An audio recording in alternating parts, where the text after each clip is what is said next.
ప్రపంచ దేశాలు మెచ్చిన నేత మన ప్రధాని మోడీ గారు అయితే, ఆ మోడీ గారే మెచ్చిన నేత మా అధినేత శ్రీ పవన్ కళ్యాణ్ గారు. భారత పార్లమెంట్ సాక్షిగా రాజకీయ నాయకులు కూర్చున్న ప్లేస్లో శ్రీ ప్రధాని మోడీ గారు పవన్ కళ్యాణ్ గారిని పవన్ కళ్యాణ్ అంటే తుఫాన్ అని వర్ణించడం జరిగింది. అటువంటి తుఫానుగా దూసుకుపోతున్న శ్రీ పవన్ కళ్యాణ్ గారిని మీరు ఇష్టం వచ్చినట్టు మాట్లాడి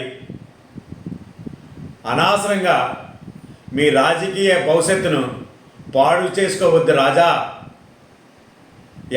నెక్స్ట్ ఎలక్షన్లో డిపాజిట్లు కూడా రావు రాజా. జాగ్రత్త రాజా.